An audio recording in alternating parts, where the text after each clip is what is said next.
नमस्कार दोस्तों, जय हिंद। आज हम लोग हैं भारत के सबसे खूबसूरत शहर दार्जिलिंग में। आज 14 फरवरी का दिन है, मेरा जन्मदिन भी है, वैलेंटाइन डे भी है। तो इसीलिए सबसे इस खूबसूरत दिन में भारत के एक खूबसूरत शहर दार्जिलिंग में हम लोग आए।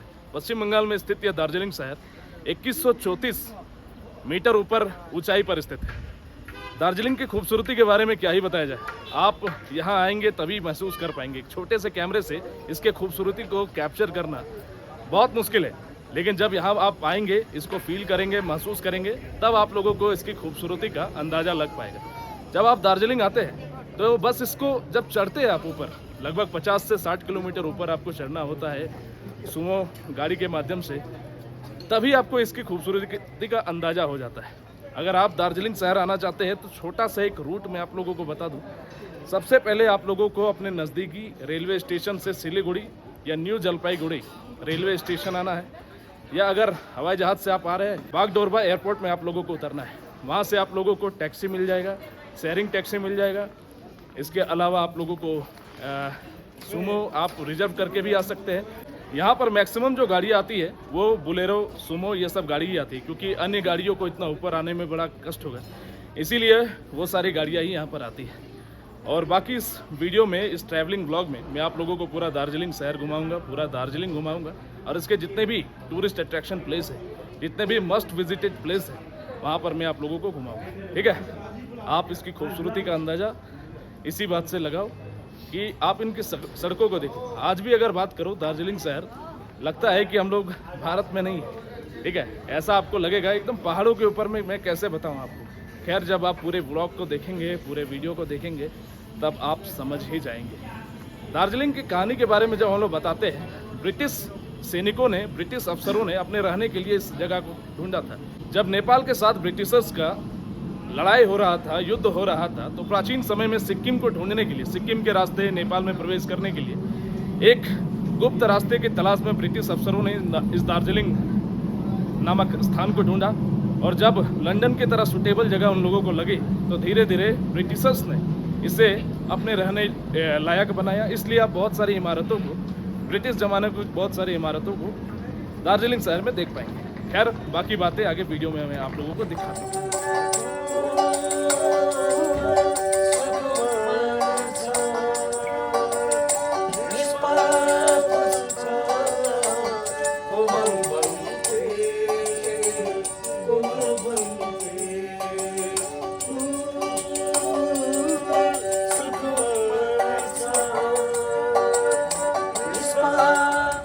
आपको पता है कि दार्जिलिंग अपने चाय के बागानों के लिए फेमस है, इसीलिए आप लोगों को जगह जगह ऐसे चाय पत्ती की दुकान और चाय से जुड़ी हुई सामग्रियों की दुकान हर जगह मिलेगी।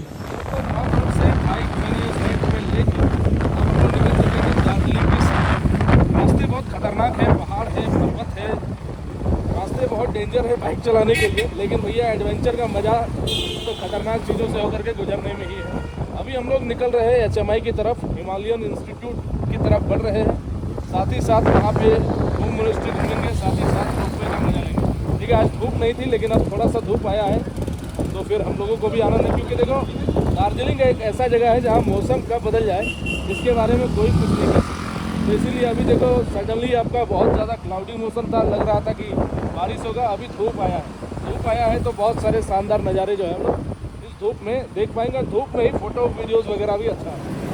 दार्जिलिंग में अपने पहले टूरिस्ट अट्रैक्शन की तरफ हम लोग आ चुके हैं, रोपवे, लेकिन भीड़ बहुत ज़्यादा है। देखते हैं हमारा नंबर कितनी देर में आता है। दोस्तों, दार्जिलिंग के सफ़र में अब हम लोग रोपवे में हैं, और रोपवे के बारे में जब बात करते हैं तो दार्जिलिंग के इतिहास में इसका एक बहुत महत्वपूर्ण स्थान है। अंग्रेज जब यहाँ पर सर्दियों की छुट्टी बिताने के लिए आते थे, तो बेसिकली चाय के बागानों में, ये बेसिकली चाय का बागान है, आप नीचे जब देखोगे, नीचे दिखाइए जरा, ये चाय के बागानों में इक्विपमेंट्स के यूज़ के लिए, किसानों के इक्विपमेंट के यूज़ के लिए इन रोपवे का निर्माण किया गया था। लेकिन आज दार्जिलिंग का पर्यटन में इसकी एक महत्वपूर्ण भूमिका है। जो भी दार्जिलिंग के सफ़र में आते हैं, रोपवे का मज़ा लेते हैं। लेकिन आप लोग आना तो थोड़ा जल्दी आना, क्योंकि बहुत टाइम लगता है। 3-4 घंटा हम लोग लाइन में लगे, उसके बाद फिर अभी है यहाँ पे। खैर, वैसा कुछ है नहीं कि 3-4 घंटा देने लायक था, लेकिन ठीक है, हवा में झूल रहे हैं, मज़ा आ रहा है। ऊंचाई से जिसको डर लगता है उसको थोड़ा बहुत लग सकता है, लेकिन ऐसा कुछ है नहीं। हमारे बगल में एक भाई साहब बैठे, उनको डर नहीं लग रहा है, तो आप लोग को भी नहीं लगेगा, ठीक है। तो ऐसा कुछ नहीं है डर, ठीक है। बढ़िया जगह, टी गार्डन है ये। हाँ जी, टी गार्डन है। टी गार्डन इसी के बारे में तो बात कर रहे थे, टी गार्डन है। चलो भाई, सामने से कम देख तो रहा है। ठीक है, नहीं सही है, सही है। हाथ अगर पूछा तो लेके अरे वो टी गार्डन अरे वो नहीं है यार, कितने मजा आ रहा है। अब मैं आसमान के ऊपर वाला वीडियो याद है, पैराग्लाइडिंग जो फर्स्ट टाइम कर रहा था। बुद्धा, इसलिए तुम बुद्धा का सीन नहीं हम लोग निकल गए ना तो। ये है दार्जिलिंग का सबसे फेमस स्कूल, जिसमें कई फिल्मों की शूटिंग हुई है। यारिया, मैं हूं ना और ना जाने कितने बॉलीवुड और हॉलीवुड फिल्मों की शूटिंग इस स्कूल में हुई है। रोपवे में घूमने के बाद अब हम लोग आ गए हैं दार्जिलिंग के खूबसूरत जू और HMI में, हिमालयन माउंटेनियरिंग इंस्टीट्यूट में, ठीक है। अभी दोपहर के 3 बज रहे हैं और दार्जिलिंग में दोपहर का 3 कुछ ऐसा होता है, देख लीजिए आप लोग। कुछ भी दिखाई नहीं दे रहा है। दार्जिलिंग के मौसम के बारे में क्या ही कहना, ठीक है। इसका मौसम का कोई फिक्स टाइम नहीं रहता, इधर देखिए, ठीक है। इसका मौसम का कोई अता पता नहीं है कि कब धूप हो, कब बरसात हो, कब छाव हो। कभी भी मौसम कुछ भी हो सकता है। इनको देखिए, लग रहा है ना कि हिमालय में चढ़ने जा रही है, लेकिन सच में हम भी कुछ इसी तरीके से पैक है। हमको दिखाइए एक बार। तो दार्जिलिंग के मौसम के बारे में कुछ नहीं कहा जा सकता भाई। आप दार्जिलिंग आओ तो अप्रैल या मई महीने में ना, क्योंकि मैं दिसंबर में आने वाला था, इसी कुहासे के कारण मैं नहीं आया था। अभी मैं फरवरी में हूँ और फरवरी के महीने में यहाँ पे इस तरीके से कुहासा और ठंड है, लग रहा है कि मानो दिसंबर जनवरी का पीक टाइम। बहुत भयानक टेम्परेचर है, 4 डिग्री टेम्परेचर है, लेकिन घूमने का जुनून सवार है। तो घूमेंगे भाई, कितना ठंड, हाथ वगैरह सब सुनने पड़ चुका है, ठीक है। और हम लोग जो है दिल्ली गए थे तो इससे ज़्यादा तैयारी से आए थे। अभी लगा कि ठंड ज़्यादा होगा, नहीं तो दार्जिलिंग कुछ लेके ही नहीं आए, बस जैकेट वैकेट उठा के ले आए 2-4 बस। अब यहाँ पे सब कुछ खरीदना पड़ रहा है, तो ठंड बहुत भयानक है। यहाँ पे सालों भर स्वेटर पहनना पड़ता है, समझ लो, और ठंड बहुत तगड़ा है, ठीक है। चलिए अब अंदर जाते हैं और आप लोगों को अंदर से दिखाते हैं। आप लोगों को बकरे की एक सॉलिड प्रजाति दिखा रहा हूँ, एकदम बड़े बड़े बकरे भाई। इसका सींग देखिए आप, ठीक है। ये एक बकरा 1 क्विंटल का होगा। ओके, आगे बढ़ते हैं, बहुत कुछ है। बकरे के बाद अब है यहाँ पे सांभर डियर, जो ये आपके सामने है, ठीक है। बहुत बड़ा बड़ा है, सींग भी बहुत बड़ा है। आगे बढ़ते हैं, बहुत जानवर है भाई, टाइम बहुत कम है। अभी तक मैंने याक नहीं देखा था, आज फाइनली देख लिया। वो आपके सामने जो है वही याक है, ठीक है। चढ़ना है क्या आपको? नहीं। हाँ चलिए, बड़ा शानदार जो है। आप ऐसे लाइन बाय लाइन जाएंगे तो सारा जानवर जो है कैटेगराइज है। हर 5 सेकंड 10 सेकंड की दूरी पे एक जानवर है। जैसे यहाँ पे कौन सा जानवर है देखें, ऊपर की तरफ चढ़े तो यहाँ भी, ये भी कुछ सांड सा है, बकरे जैसा है। ओके, शेर चीता भी देखेंगे मेरे भाई। एक यूनिक सा डियर है जो इतिहास की सबसे पुरानी डियर मानी जाती है, ठीक है। ये एक सामने ही खड़ी थी, छोटा सा जानवर है, लेकिन इसकी कुछ विशेषता है, ठीक है, जिस वजह से इसके साउंड्स के कारण इसके एक विशेष दर्जा काम की चीज़ आई है। देखो यहाँ सामने घूम रहा है यार, इसे कहते हैं स्नो लेपर्ड। पहली बार देख रहे हैं, खूबसूरत है, खूबसूरत। अगर इसके अंदर गलती से घुस गए बाबू, इनका डिनर लंच ब्रेकफास्ट सब हो जाएगा भाई। बहुत जानवर है यहाँ, ठीक है। ये है आपका लेपर्ड। और जब बंगाल आए हैं, दार्जिलिंग आए हैं, तो बंगाल टाइगर को भी हम लोग ज़रूर देखेंगे। तो बस कुछ ही दूरी पर है।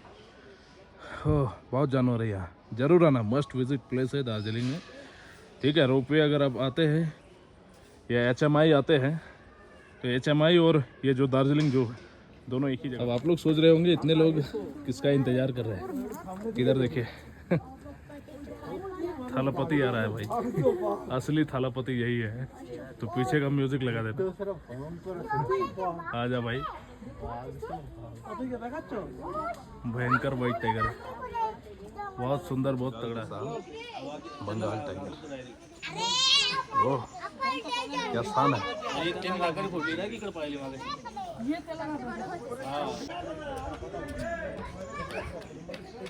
वाले हैं रेड पांडा, पीछे मुड़िए।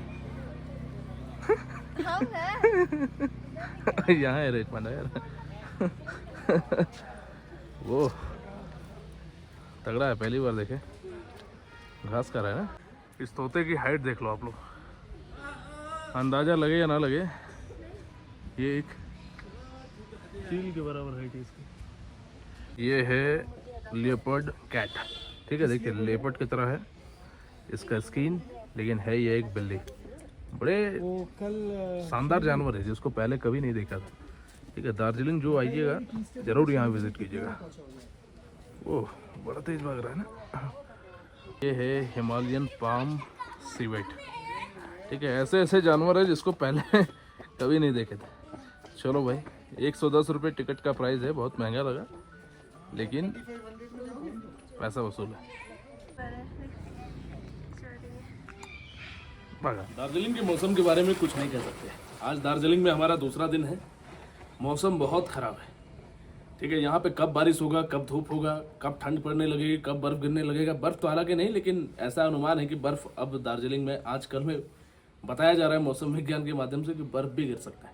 अब देखते हैं गिरता है कि नहीं गिरता है। अभी हम लोग निकले थे, मौसम साफ़ था, क्लियर था, और हम लोग निकल पड़े। अभी मुझे लगता है कि 5 से 10 मिनट हुआ होगा निकले हुए, बारिश शुरू हो गया। अब ये बताओ ना, हमारे पास छाता है और कपड़ा अगर भीग गया तो समझिए कि टेम्परेचर एकदम 1 डिग्री 2 डिग्री के आसपास आज ठंड है। कल से ज़्यादा ठंड आ जाए तो इसीलिए दार्जिलिंग कभी आना तो साथ में एक छाता ज़रूर रखना या बरसाती ज़रूर रखना, जो हम लोगों से गलती हुआ आप देखते हैं। और यहाँ पे दूर दूर तक ना कोई, आप निकल पड़ते हो तो रास्ते में दुकान नहीं मिलता, और तुम्हारा इतना भयानक है कि आपको हम क्या बताएं। आप खुद ही देखो, आप थोड़ा सा सामने दिखाइए तो ऊपर की तरफ मुझे लगता है कि 20 मीटर से आगे हम लोगों को दिखाई नहीं देगा। आप 20 मीटर से आगे जाओगे आप लोगों को दिखाई नहीं देगा। हालांकि मज़ा तो बहुत आ रहा है, ठीक है, ऐसा नहीं कि मज़ा नहीं आ रहा है, मज़ा खूब आ रहा है, लेकिन ये बीच में बारिश शुरू हो गया, अब हम लोग फंस गए, ठीक है। अच्छा, एक चीज़ और ज़रूरी सूचना कि जब भी दार्जिलिंग आओ, बाइक कभी भी एडवांस में बुक मत करना, ठीक है। अगले दिन का वेदर देख लेना, भले ही 10-11 बजे निकलो, मौसम देख लेना कि ठीक है तभी बाइक लेना। हम लोग क्या किए कि बाइक 2-3 दिनों के लिए ले लिए। अब वेदर ख़राब हो गया, अब पैसा तो वहाँ पे दिया हुआ है। उसको मैंने बोला कि भाई वेदर ख़राब है, आज हमारा कैंसिल कर दो, तो वो बोल दिया सॉरी सर, हम लोग कुछ नहीं कर सकते।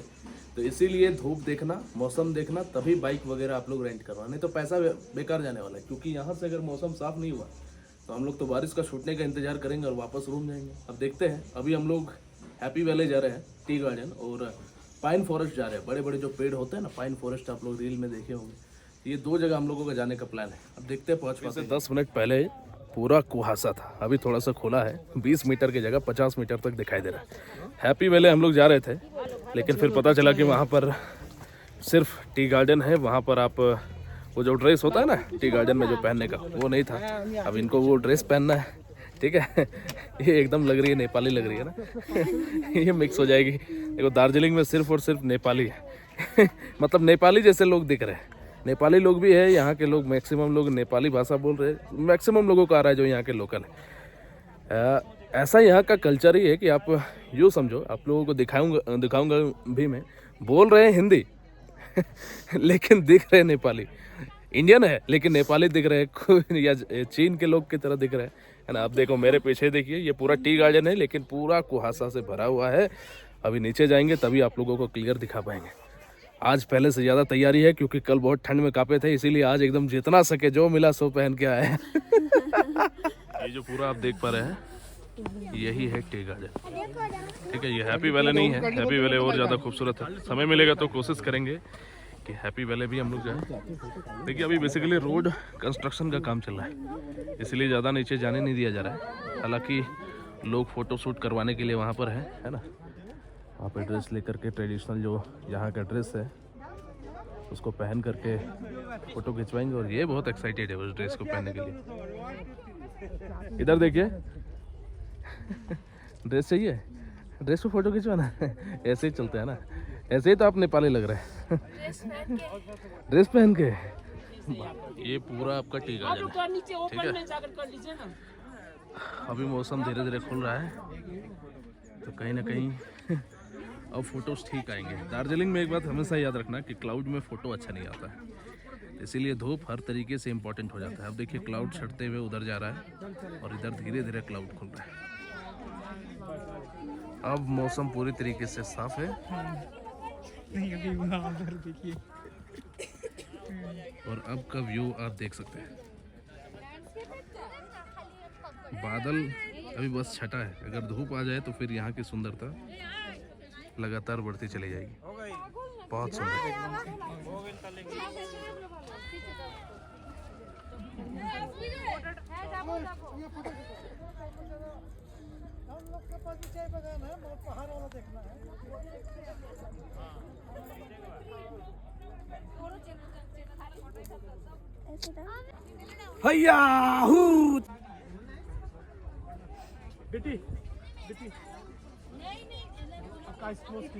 वो कहते हैं कि दार्जिलिंग के मौसम का कोई भरोसा नहीं, आप इसी बात से अंदाजा लगाओ।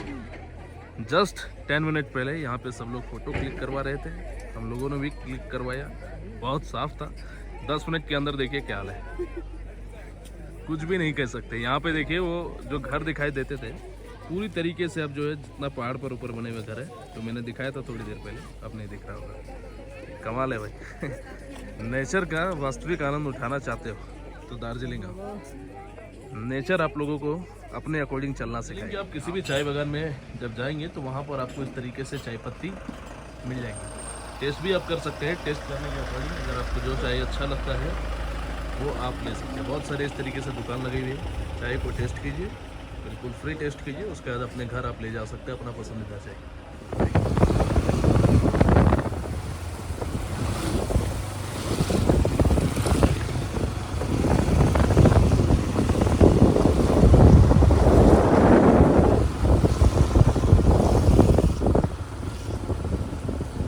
खोजने के बाद फाइनली अब हम लोगों को एक प्योर वेज रेस्टोरेंट मिल गया है। देखो भाई, प्योर वेज दार्जिलिंग में आना तो ढूंढ लेना।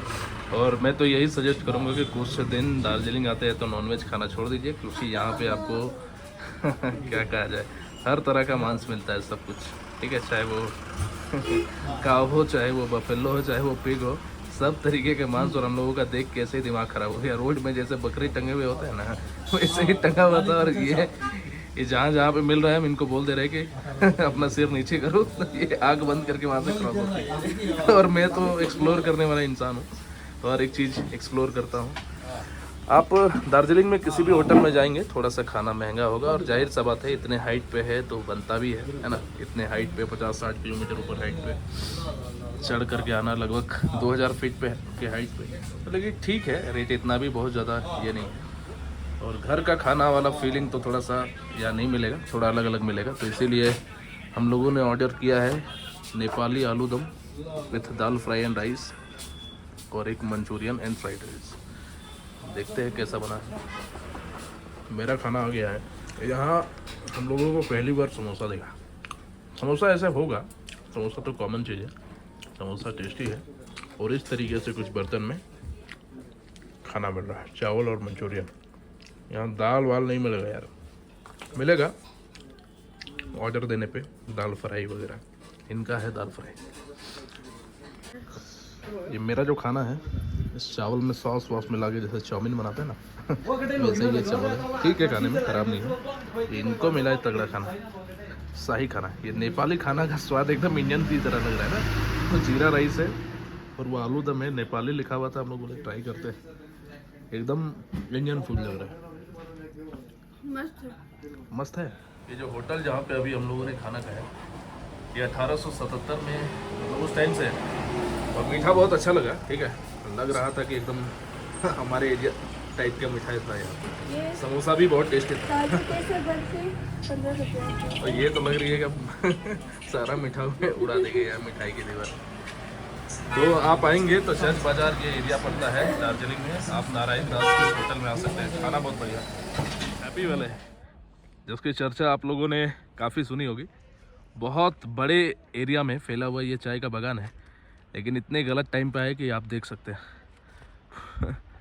बहुत सुंदर जगह है, बहुत अच्छा व्यू आता है यहाँ से, लेकिन क्या बोले, कुहासा जब भी हो होटल में रहो भाई, घूमने मत हो, कुछ भी नहीं दिख रहा है, ठीक है। और हम लोग बाइक को अपना इतना नीचे ला चुके हैं, देखो कैसे पहाड़ों में चढ़ना है अभी।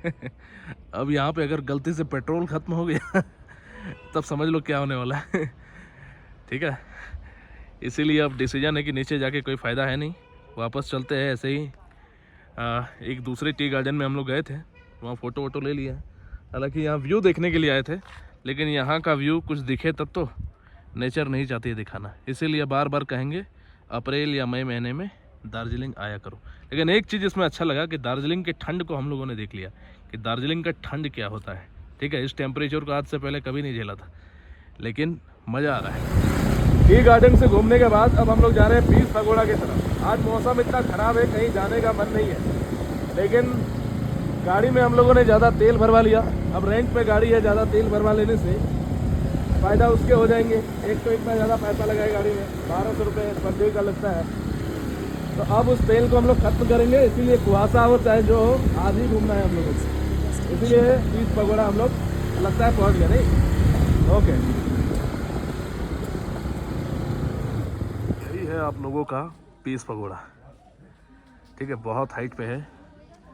ये बेसिकली दुनिया के शांति को संबोधित करते हुए इस जापानीज टेम्पल को बनाया गया है। ठीक है, बहुत सुंदर है, लेकिन कुहासा में क्या ही दिखाऊं, देख लीजिए नज़ारा। मैंने बार बार बोला है कि मौसम बहुत इम्पोर्टेंट फैक्टर है दार्जिलिंग में। ठीक है, इसीलिए मौसम देख के आना। अब इतनी सुंदर ये जगह है, बार बार आना पड़ेगा, लेकिन अच्छा है, एक बार हम लोगों का एक्सपीरियंस हो गया। अब जब भी आएंगे अप्रैल या मई महीने में। आपका ये मेन एंट्रेंस है, और इसके बाद यहाँ से आप मुख्य मंदिर की तरफ चलते हैं। ये मुख्य मंदिर है, यहाँ लिखा हुआ था पूजा के समय फ़ोटो लेना मना है, इसीलिए पूजा अभी नहीं हो रही है, तब हम लोग क्लिक कर रहे हैं। थोड़ा सा कन्फ्यूज़न हुआ था, हम लोगों को लग रहा था यही पीस पगोड़ा है, लेकिन इसका शेप थोड़ा सा अलग लगा। बेसिकली पीस पगोड़ा जाने का रास्ता वो है, सामने सीढ़ी है आपका, वहीं पे स्तूप जैसा जो बना हुआ है वही है पीस पगोड़ा। ठीक है, दोनों साथ में ही अगल बगल में, इसीलिए थोड़ा कन्फ्यूज़न हो गया। अब जा रहे हैं पीस पगोड़ा की तरफ। आवाज़ आ रही है, पीस पगोड़ा की ओर जा रहे हैं। ठीक है, ठंड बहुत ज़्यादा है, इसीलिए अब नो हीरोगी, पूरा अपने आप को पैक रखिए और चलिए। 2-3 डिग्री हमको लगता है होगा टेम्परेचर। सामने आपका पीस पगोड़ा है, बिल्कुल सामने है, 20 मीटर का हाइट होगा, लेकिन दिखाई नहीं दे रहा। कितनों कोशिश कर ले, बहुत ज़्यादा क्लाउडी है वेदर, बहुत ज़्यादा बादलों के बीच है। ओ भाई साहब, ये बहुत सुंदर है यार। धूप रहता तब क्या ही कहते हैं इसके बारे में, बहुत भव्य है, बहुत भव्य। आप अपने आंखों से देखोगे तब आपको समझ में आएगा। बेसिकली धूप अगर रहता तो बहुत क्लीन दिखता। थोड़ी देर हम लोग वेट करेंगे, अगर थोड़ा सा भी बादल हटा तो कोशिश करेंगे ठीक से दिखाने का। पीस पगोड़ा मंदिर के जब आप ऊपर आते हैं तो कुछ इस तरीके का नज़ारा है। ये है पूरा आपका पीस पगोड़ा मंदिर, बहुत सुंदर है, मस्ट विजिट प्लेस। लेकिन धूप के समय आते तो क्या ही मज़ा आता है। ये मंदिर साइड से आप जब देखेंगे तो इतनी सुंदर मूर्तियाँ यहाँ पे बनी है। देखिए टेम्परेचर अभी जो है ना लगभग 4 होगा, 2-3 डिग्री 4 हो सकता है लगभग। और लिटरली यहाँ चढ़ने के लिए आप देखेंगे खाली पैर हम लोग आए और पैर नहीं रख पा रहे, बहुत कष्ट हो रहा है यार। आप देखिए इधर तो लग रहा है एक्टिंग कर रहे हैं, लेकिन बहुत ठंडा है, पैर नहीं रख पा रहे, जाम हो गया पैर, लोग चढ़ ही नहीं रहे इसके ऊपर। मंदिर में आप देखिए ना इतना क्राउड है, लेकिन कोई नहीं चढ़ रहा है। कारण है कि पैर रख ही नहीं पा रहा है कोई, एकदम जैसे आप बर्फ़ में पैर रखते हैं ना, ठीक वैसा ही लग रहा है। लेकिन भाई अब जो भी है, आना है तो बढ़िया से देखना है। जब अभी कुछ देर पहले हम लोग टी गार्डन आए थे तो यहाँ पे एक ट्राइपॉड था हमारे पास, वो हम लोग गलती से भूल गए यहीं पे। अभी वापस आ रहे तो कोई है नहीं वहाँ। शाम के 4 बज गए, लगता है नहीं मिलेगा, लेकिन बहुत मेहनत से आए थे, कोई नहीं। शाम के 5 बज गए हैं, घूम फिर के हम लोग वापस आ गए हैं। ये है आपका दार्जिलिंग का मॉल रोड। यहाँ पर एक इवेंट हो रहा है, मार्शल आर्ट का कोई इवेंट हो रहा है, जहाँ पे नेशनल एवं स्टेट के बहुत सारे मार्शल आर्ट्स प्लेयर हैं, सम्मानित किया जा रहा है। सामने एक रिंग भी बना हुआ है, हो सकता है कि वहाँ पे मार्शल आर्ट वगैरह हो, अगर स्टार्ट होता है तो दिखाएंगे आप लोगों को। यहाँ पर अब बॉक्सिंग कंपटीशन मार्शल आर्ट या बॉक्सिंग जो भी है उसका कंपटीशन शुरू हो गया है। ठीक है, थोड़ा सा मिस कर गए हम लोग। एक छोटी सी बच्ची थी, वो जीती थी, शायद किसी स्कूल का यहाँ पे बॉक्सिंग या जो भी है मार्शल आर्ट हो रहा है गेम। ठीक है, चलिए ठंड बहुत ज़्यादा है इसलिए रुक नहीं सकते हैं, बाकी आप लोग टीवी में देखे ही होंगे। और ये पूरा ये मॉल रोड है, ठीक है, पूरा आप देखेंगे। ये बेसिकली दार्जिलिंग का मेन टूरिस्ट अट्रैक्शन है। कोई भी दार्जिलिंग आता है यहाँ ज़रूर ही आता है, इस जगह पे आना कंपलसरी है, समझते हैं इस तरीके से।